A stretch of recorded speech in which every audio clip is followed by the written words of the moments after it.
The Cardinals chose the best offensive threat in the draft, third overall, with Jeremiah Love's strength, vision, and ability to score from anywhere on the field apparently trumping the narrative that running backs aren't worth a top 5 pick.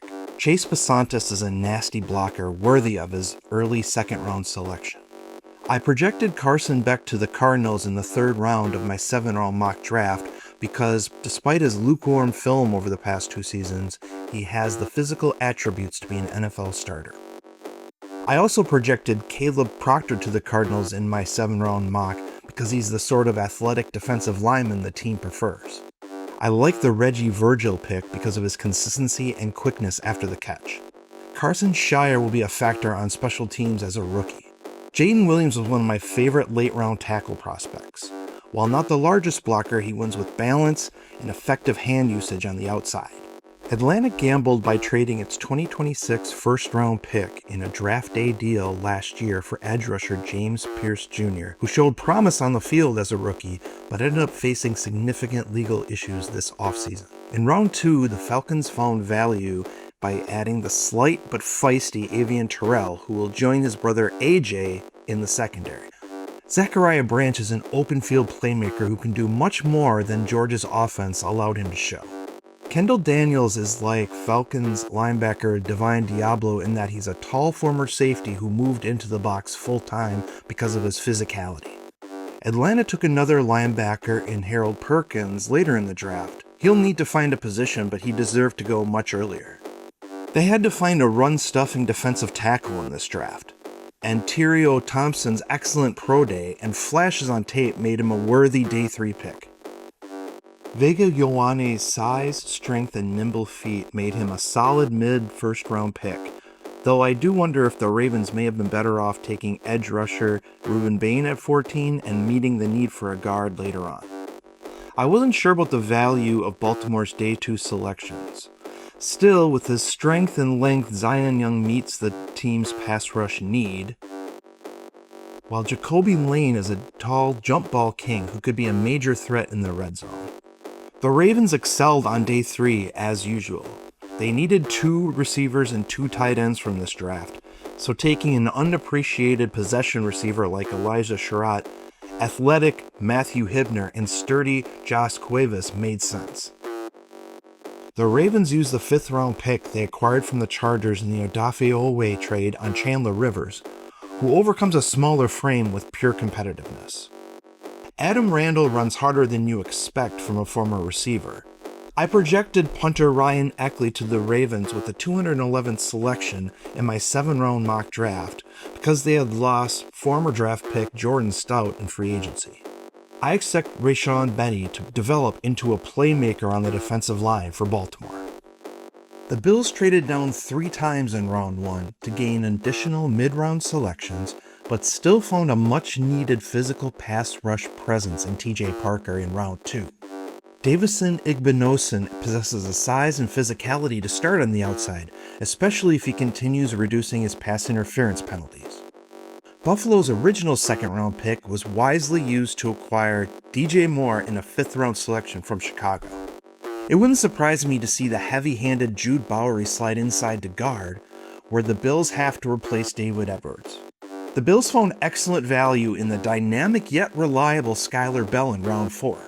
He could start multiple games as a rookie, as could the athletic Caleb Elam-Orr and hard-hitting and speedy nickel safety Jalen Kilgore. Zane Durant's a small but quick tackle in the Ed Oliver mold.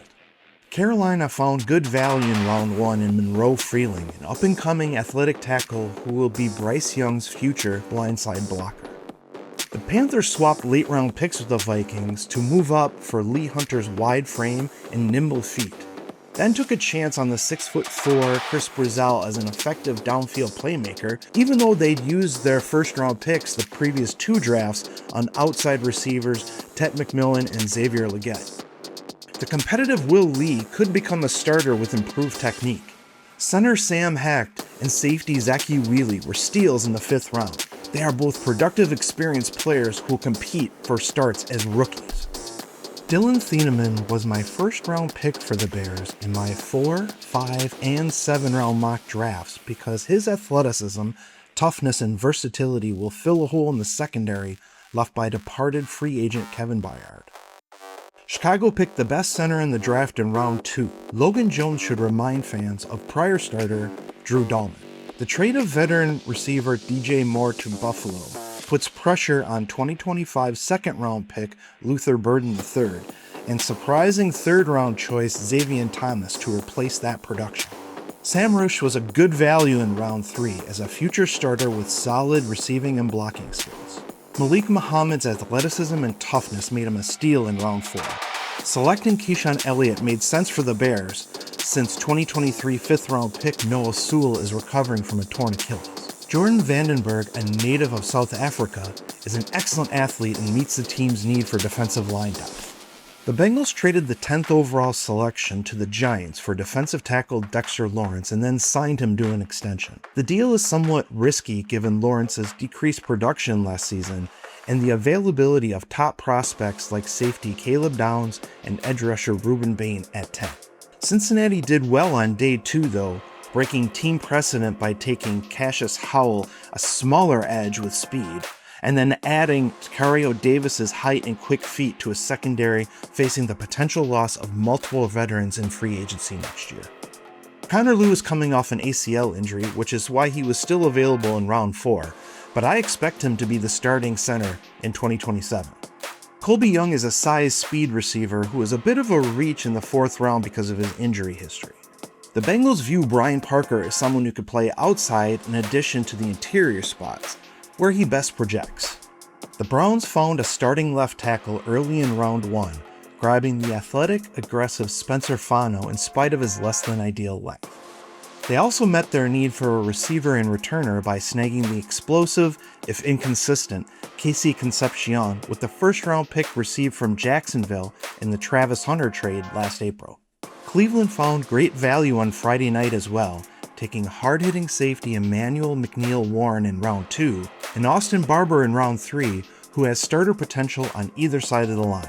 The icing on the Browns' day 2 cake was trading the 3rd rounder acquired from the Chiefs in their first-round trade for 2 4th-rounders this year and a 2027 4th from the Giants. Parker Brailsford went a bit earlier than I expected as an undersized but tough pivot. I love the decision to pick Justin Jefferson in round 5 because he tracks down the ball in the open field and is not afraid of contact. Joe Royer and Carson Ryan are good pass catchers who strengthen the Browns' tight end core.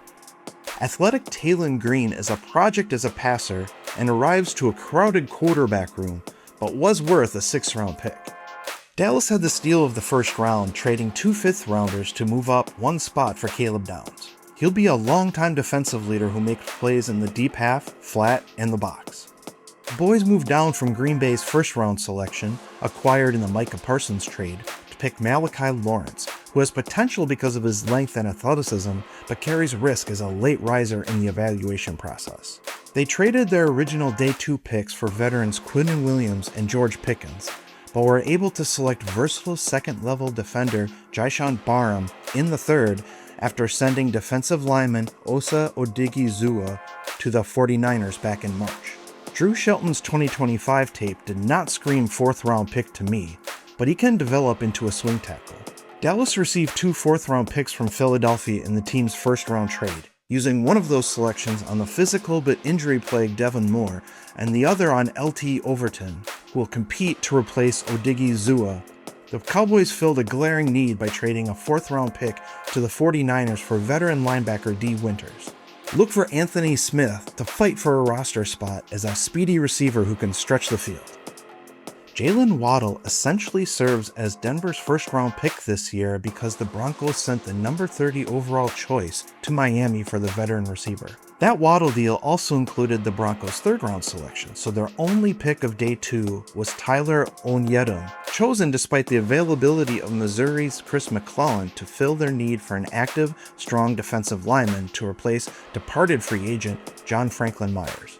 Denver drafted Jonah Coleman with the 4th-round pick it acquired from New Orleans for receiver Devon Vele, adding a power runner to step in if J.K. Dobbins is not available during the season. Cage Casey adds depth at tackle and guard for the Broncos, while Justin Jolly and Dalen Bentley bolster the tight end room. Red Murdoch's intensity as a run defender should absolutely make him relevant, even though he was the final pick of the 2026 draft. Blake Miller came out of Clemson a solid, experienced tackle, and then showed above-average athleticism at the NFL Scouting Combine, clinching his status as a top 25 pick. He meets Detroit's needs for a tackle after Taylor Decker's exit. The Lions sent a 4th-round pick to the Jets so they could pair bullish pass rusher Derek Moore with fellow former Wolverine Aiden Hutchinson. Also included in the Lions draft grade is the trade of 2 third-round picks this year to select receiver Isaac Tesla in last year's 3rd round. Detroit needed a linebacker, and Jimmy Rolder's aggressive style will endear him to Lions fans. The Lions traded David Montgomery to the Texans for offensive lineman Juice Scruggs, a 4th-round pick this year, and a 2027 6th-rounder. They used the 4th to move up for Moore and replace Montgomery with Isaiah Pacheco in free agency. Skylar Gill-Howard is undersized but stood out on Texas Tech's star-studded defense before an ankle injury ended his season. Green Bay sent 1st-round picks this year and next to Dallas for star pass rusher Micah Parsons last fall. Though he was a difference maker when on the field, Parsons missed time due to injury for the 2nd straight season. Brandon Cisse is a speedy corner who could grow into a solid starter if able to tighten up his technique. Chris McClellan's heavy hands and quick feet should make him a solid addition to the defensive line, which is in flux after the trade of Kenny Clark to Dallas for Parsons and an injury sidelining Devontae Wyatt on Thanksgiving Day. Deny Dennis Sutton's athleticism made him a solid find in the 4th round, especially for a team like Green Bay needing pass rushers. Jager Burton's power and quick feet made him an excellent choice to bolster the line with the 5th-rounder Green Bay received from the Eagles for wide receiver Dontavian Wicks. The Packers couldn't rely on their kickers last year, so the aptly named Trey Smack's leg strength and accuracy from 50-plus yards out made him worthy of the trade-up at the end of round 6. The Texans upgraded their offensive line with Keelan Rutledge, a strong finisher, but they gave up 2 mid-round selections to move up just 2 spots to pick them. Houston moved up in the 2nd round too, swapping mid-round picks with Las Vegas to jump ahead of the Giants for Caden McDonald, an excellent run defender who is worthy of 1st-round selection. The Texans passed on the chance to add more defensive talent to grab the tall, athletic Marlon Klein in the 2nd round. Their grade also reflects the decision to give up this year's 3rd-round pick for running back Woody Marks in the 2025 draft. Marks flashed as a rookie, but he didn't stop the Texans trading for David Montgomery to be the team's primary ball carrier. The Texans drafted Febechi Wiwu with a pick acquired from Washington for Laramie Tunsil. Wiwu is a versatile lineman but lacks athleticism. I viewed Aiden Fisher, selected by Houston in round 7, as a better linebacker prospect than 4th-round pick Wade Wood has, though both will see the field as rookies. Kamari Ramsey's all-around game made him worthy of a much earlier selection. The Texans picked him with a choice acquired from Cleveland for Titus Howard. The acquisition of cornerback Sauce Gardner from the Jets cost the Colts their 1st-round picks this year and in 2027. His true worth to the team's defense won't be known until next year, since he missed time with an injury late last fall, and the injury to quarterback Daniel Jones took the steam out of the team's rise to playoff contention. Indianapolis found excellent value in the 2nd and 3rd rounds, however, meeting needs in the middle of their defense with linebacker CJ Allen, an instinctual leader, and AJ Halsey, a physical safety who makes plays at the 2nd and 3rd levels.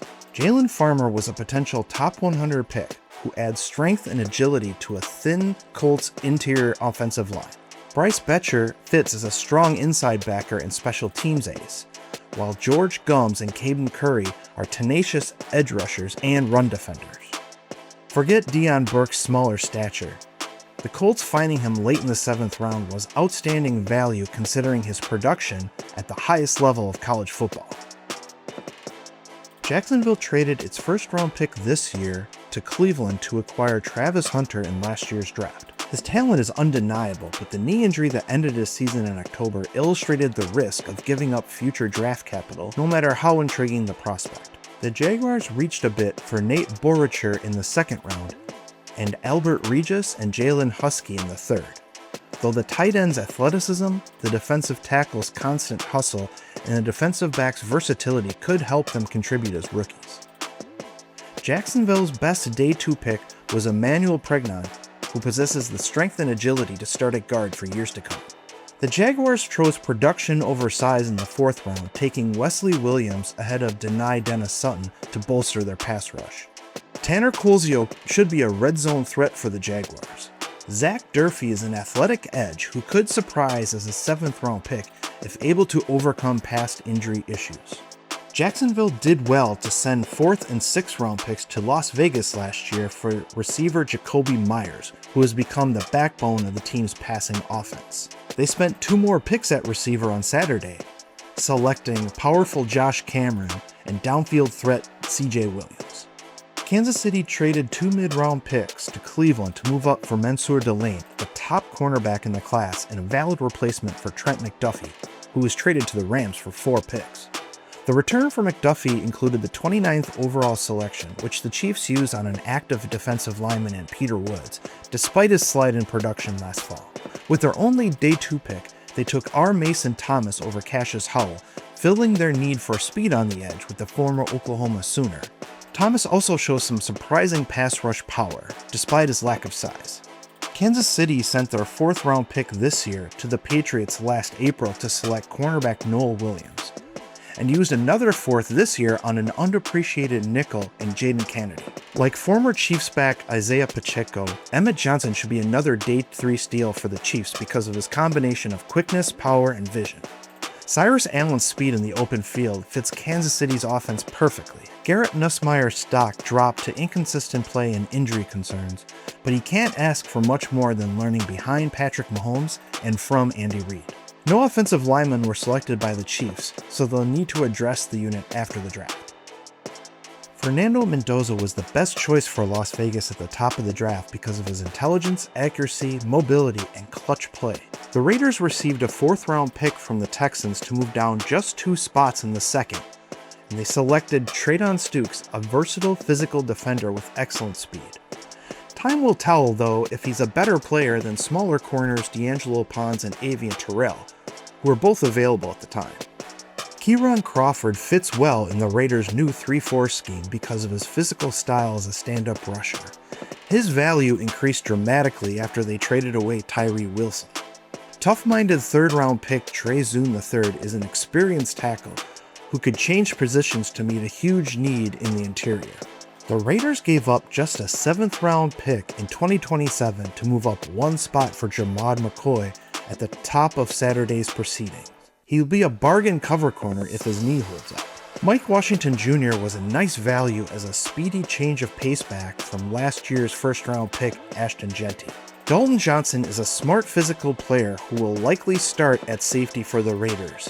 They were able to find depth on day 3 due to trades of veteran receiver Jacoby Myers in November and Wilson during the draft.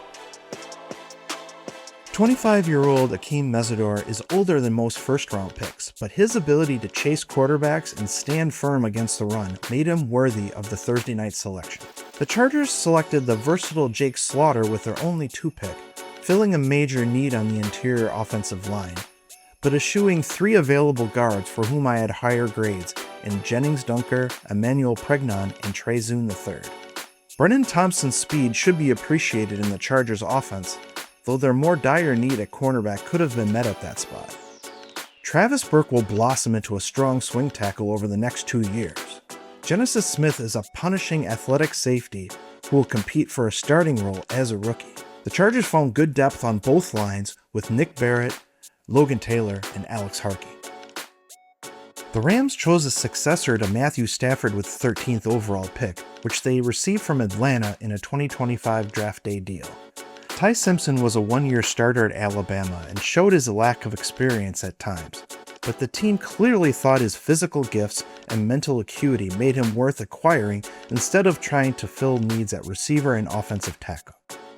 Max Clare possesses the hands, toughness, and short area quickness to be a good NFL tight end, but we'll see if he proves himself worthy of a round 2 selection. Keegan Truss's sturdiness as a pass protector could earn him a starting job at right tackle in the near future. The Rams traded day 3 picks for cornerbacks Roger McCreary and Trent McDuffie. CJ Daniels is not an elite athlete, but met a need as a typical Rams receiver who wins with toughness and savvy on screens, intermediate, and deep routes. Their final pick went to a run stopper in Tim Keenan III instead of finding depth on the edge. The Dolphins' roster rebuild started in earnest this weekend with a league-high 13 draft picks. They surrendered the chance to draft star safety Caleb Downs at number 11 in exchange for 2 fifth-round picks from the Cowboys, then added Caden Proctor's powerful blocking to the offensive line. The Dolphins then traded up, sending San Francisco the first-round pick gained in the Jalen Waddle trade to Denver for the chance to select Chris Johnson, one of my favorite defenders in the draft due to his speed, smooth movement, and ball skills. Miami added linebacker Jacob Rodriguez, an ultra-athletic gamer and the best player available at that spot, and then grabbed 2 receivers in the 3rd round. Caleb Douglas, a downfield threat, and Chris Bell, an A.J. Brown type receiver coming off a knee injury. Trey Moore moved from the edge at Texas San Antonio to the 2nd level with Texas, raising questions about how his size and length might translate. But Miami picked him as an edge over several other worthy prospects.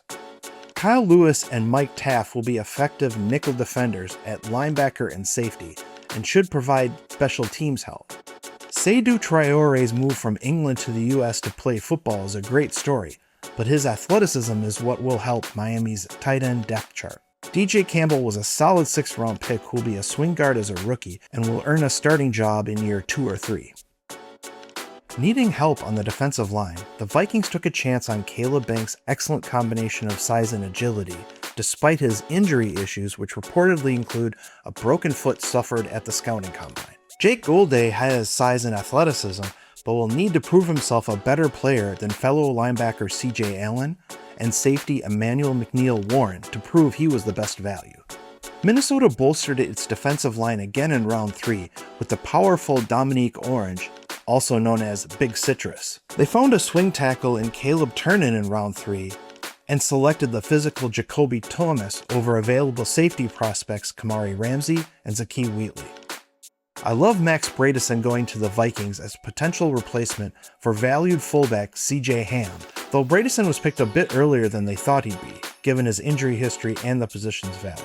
The 5th rounder received from Philadelphia for quarterback Sam Howell turned into excellent value in Charles Demmings, who has the size and athleticism to be an NFL starting corner despite the lower level of competition he faced in college. Damon Claiborne's the speedback Minnesota desperately needed to boost its production at the position. He deserved to be picked at least 1 round earlier. The Vikings should have added a center and a wideout earlier in the draft, but they waited until round 7 to pick Gavin Gerhardt and did not pick a receiver.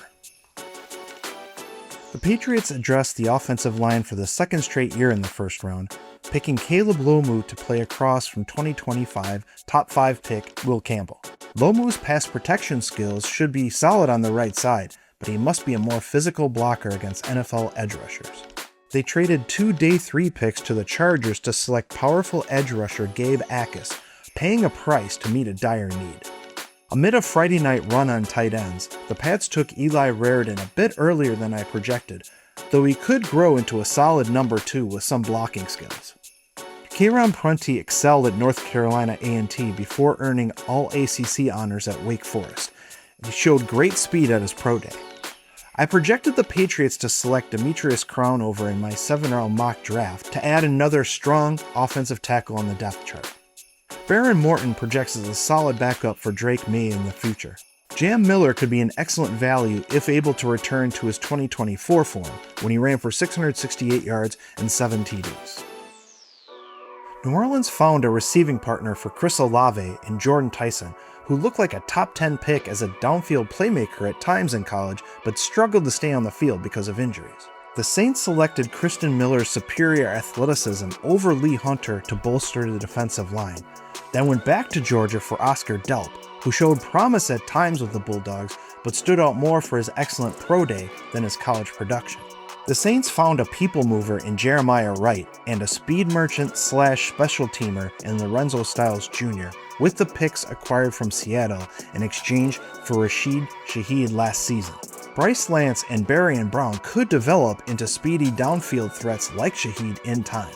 By trading a 5th-round pick to Las Vegas for Tyree Wilson and a 7th-rounder, New Orleans met its need for another pass rusher, though Wilson is set to become a free agent after the season.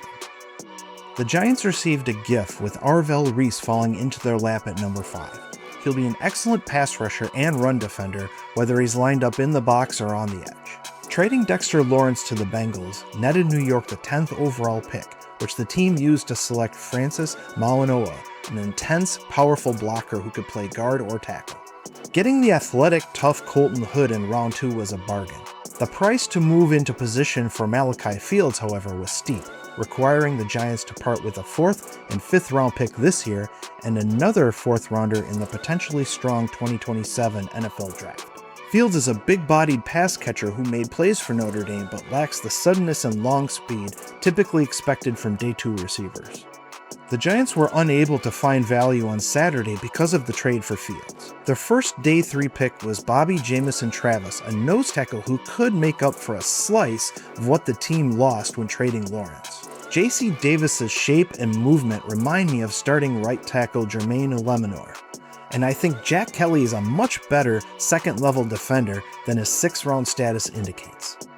The Jets settled the David Bailey versus Arvell Reese pre-draft debate by selecting the Stanford grad who terrorized quarterbacks for Texas Tech last season with a quick first step and consistent effort. Sadiq the Freak was a solid mid-first-round pick who will be a major mismatch for defenses if becoming a reliable pass catcher. Omar Cooper Jr. was an excellent pickup late in the first. Sending away a 5th-round pick to San Francisco to acquire his speed and strength after the catch was a bargain. Because the Jets moved up from round 2 for Cooper and made an ill-fated trade of their 3rd-round pick for Hassan Reddick 2 years ago, their only day 2 selection was D'Angelo Pons, a small but feisty defender who will be an excellent fit in the slot or at outside corner in the mold of his new head coach, Aaron Glenn. Darrell Jackson Jr. will pair with the newly acquired T'Vondre Sweat to present 2 huge bodies in the middle of the Jets' defensive line. The team needed a young quarterback, and while Cade Klubnik lacked consistency at Clemson, he presents the arm, experience, and mobility to be a solid backup, if not a starter. The Jets acquired safety Minkah Fitzpatrick from the Dolphins for just a 7th-round pick in March, and then used another 7th-rounder on a younger safety with starting potential when VJ Payne somehow lasted long enough. The Eagles jumped ahead of their in-state rival Steelers for ultra-competitive Makai Lemon, sending 2 4th-rounders to division foe Dallas to add the potential replacement for A.J. Brown, despite Lemon's average athleticism. Eli Stowers was an excellent pick in the 2nd round as a combo slot receiver tight end. The massive 6'9", 346-pound Markel Bell should blossom into a solid swing tackle at the minimum. Their day 2 grade also reflects the acquisition of edge rusher Jalen Phillips in exchange for a 3rd-round choice last season. He had just 2 sacks in 8 games with the Eagles, however, before leaving as a free agent. In addition to the trade for Lemon, Philly dealt away a good chunk of its day 3 capital to the Packers for receiver Datavian Wicks and the Vikings for Sam Howell. I projected the Eagles to take the left-handed Cole Payton with the 178th overall pick in my 7-round mock as a long-term investment at the position. Micah Morris has starting potential, and Cole Wisniewski's nose for the ball and secure tackling give him a chance to be as good of value as departed free agent Reed Blankenship. Uwar Bernard's a Nigerian prospect with little football experience but superior athleticism. The Eagles are surely hoping this international pick is as successful as the selection of left tackle Jordan Mailata back in 2018. Losing out on receiver Makai Lemon in the 1st round and picking the physical, quick-footed Max Ihanachor could prove to be a blessing in disguise for the Steelers, with Roderick Jones recovering from a neck injury and nearing the end of his rookie contract. Jeremy Bernard's strength, route-running skills, and elusiveness after the catch give him a chance to be just as good as Lemon in the long run. Pittsburgh used the 3rd-round pick received from Dallas in exchange for receiver George Pickens to select Drew Aller, who is coming off injury and did not have day 2 worthy film, but certainly has the physical tools to be an NFL starter. Dalen Everett was not a consistent former last season either, but like Aller, has the tools to start at the next level. Jennings Dunker was an excellent value in the third round, projecting as a longtime interior starter because of his short area quickness and nasty attitude. Pittsburgh snagged the top returner in the draft in Caden Weegan. Don't be surprised if he earns playing time in the slot as well. Riley Nowakowski can replace departed free agent Connor Hayward as a receiving and blocking H-back this season. The Steelers overlooked Gabe Rubio's lack of productivity and injury history with the Irish to add his bulk to the defensive line. They needed some help at safety and on special teams, so finding a top 150 value pick in speedy Robert Spears Jennings in the 7th round was great value. The welcome that the Steelers crowd gave to versatile offensive weapon Eli Heidenreich, a Navy star and Pittsburgh native, was one of the weekend's best moments. San Francisco wisely traded down twice in the first round to improve its stockpile of mid-round draft capital. Dazon Stribling should meet the Niners' need at receiver because of his side speed combination and ability to make big plays after the catch. But we'll see if later picks Jeremy Bernard or Denzel Boston have more productive careers. They added veteran pass rushing tackle Osa Odighizuwa via trade with their original third-round pick, but they acquired 2 more third-round choices to select a lean but explosive pass rusher in Romello Height and a tough, quick, productive runner in Kalon Black, who can give Christian McCaffrey a break. Grayson Holton was a very good value as a pass rushing tackle early in the 4th round, even after the trade for Odighizuwa. The Niners found offensive line depth on day 3 as well in Carver Willis, a versatile guard tackle, and Enrique Ruse, an athletic pass protector. The tall, quick, but raw Ephesians Prysock was a worthy 5th-round project. Facing the loss of Kenneth Walker III to free agency and a lack of elite backs in this draft class, the Super Bowl champion Seahawks chose Jadarian Price with the final pick of the 1st round. They'll be hoping he can excel as a rusher, receiver, and pass protector in an expanded role on Sundays. Seattle addressed its thin secondary on day 2, finding Bud Clark, an athletic ball hog, and Julian Neal, a big physical corner. The Seahawks trade of 4th and 5th round picks for receiver Rashid Shaheed proved to be a worthwhile investment during their Super Bowl run. That said, the move limited their day 3 picks, and they had to give up a 2027 4th rounder to move into position for Bo Stevens, who figures to compete for the right guard spot this year. Seattle hit the secondary twice with Andre Fuller and Michael Dansby late in the draft, but didn't find any pass rushers. Tampa Bay was giddy to find Reuben Bain still waiting in the green room in the middle of the 1st round. He'll be one of the top defenders from this draft class, wreaking havoc inside and outside in the Buccaneers' defensive system. Josiah Trotter was picked earlier than I figured he'd be, but he's a strong, run-stuffing middle linebacker who can make up for the retirement of Levante David. Ted Hurst isn't a physical specimen like former Bucs All-Pro receiver Mike Evans, but he can contribute as a rookie because of his strong hands and ability to separate off the snap and downfield. Keontae Scott's inability to fit every team's scheme might have cost him draft position, but the Buccaneers could use the versatile defender at nickel or safety, or even as a physical outside corner. Billy Schroth would have likely been a day 2 pick if he had not missed time this season with a knee injury. He's a beast inside who should start this year or next. Tampa Bay was smart to wait on tight end until late in the draft, picking up an athletic pass catcher in Bo Sharp. They also found value in explosive defensive tackle DeMonte Capehart. The Titans' selection of the draft's top receiver with the 4th overall pick was a surprise, not because of the smooth-moving, strong-handed Carnell Tate's talent, but because top defenders Arvell Reese and Sonny Styles were still available. Tennessee swapped mid-round picks with the Bills to move up for Keldrick Falk, who fits Robert Saleh's defensive scheme perfectly because of his length and strength on the edge. The Titans found great value in their only day 2 selection by taking Anthony Hill, an athletic, hard-hitting middle linebacker who should find the field early on. The Titans grabbed 5th round picks in this draft from the Ravens and Rams for Draymond Jones and Roger McCreary. Fernando Carmona is a future starter inside, but has experience at tackle as well. Pat Coogan's leadership, intelligence, and stout blocking will help him compete for playing time this season. Finding Nicholas Singleton available in the 5th round should pay dividends, because he's a good dual threat back who played on a bad Penn State team in 2025.